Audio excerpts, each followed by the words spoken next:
Suma taanin jaallu jaalala qulqullu siyaku malee an oolin bulu si wajji malee sorri natti tolu.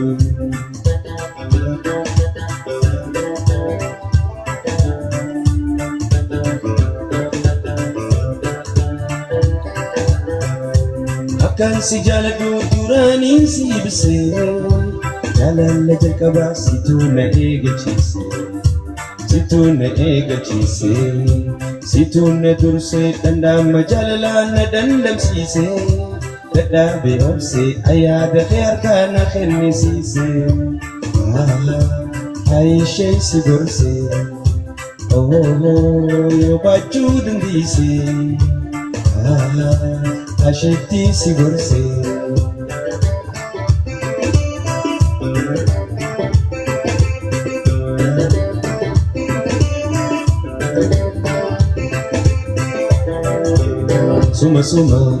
Suma taanin jaallu jaalala qulqullu siyaku malee an oolin bulu si wajji malee sorri natti tolu.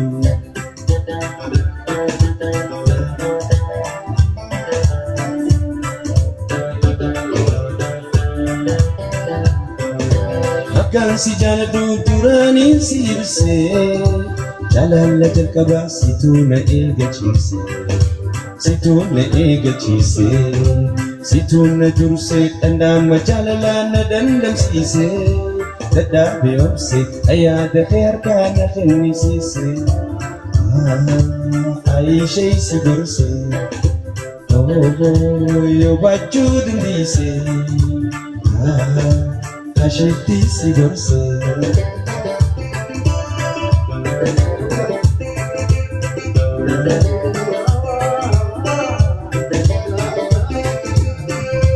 Jechi kee mi'aawaan adaabaa caalaa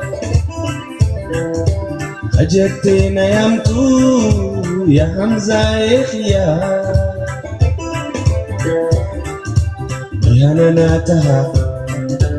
Ihananata majirutia Ihananata barnyatanata majirutia Oda beeti taninkabu nagale jirutia Ogeeti rakotia hanin obsu si dabu.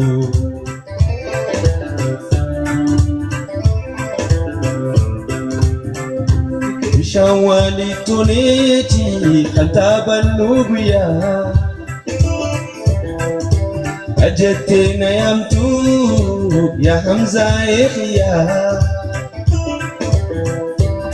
Shawali tuneti kataballu guyyaa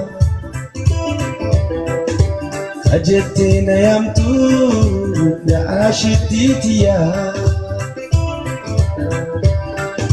Sida benjirado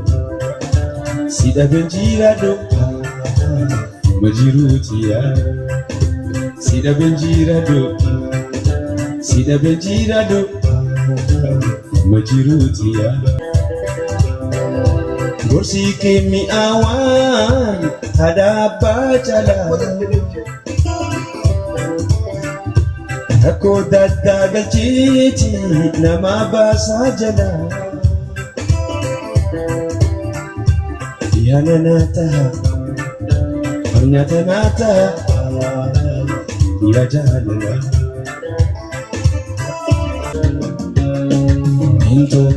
Minto boji hamte jaalalaani osoon deemu hararra dhugumaani Duudaan biyya tantee dhageera machaaraa ta'uu hanke hubadheera.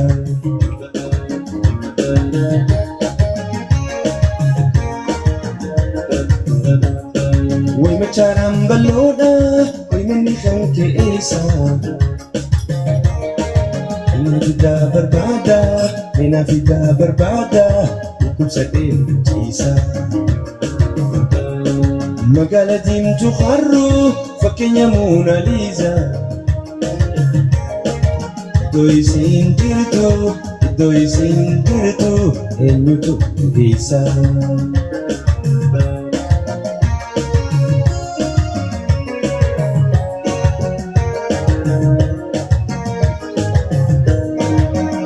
Ani siin jaalladha asii mambine ana kammaa ta'u belbelee gubadde.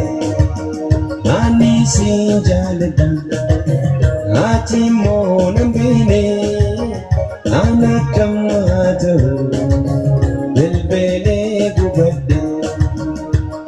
Lawaana miitee boontu jaalaltite isa koo agarraa magaraa jabaatte. Lawaana miitee boontu jaalaltite isa koo agarraa magaraa jabaatte. Keessummaadha ani jaalala eessana keessa ammiskiina kana rabbi jiruun na gochisaa jaalala kana nan taane hamzaa yoo dhaadawite.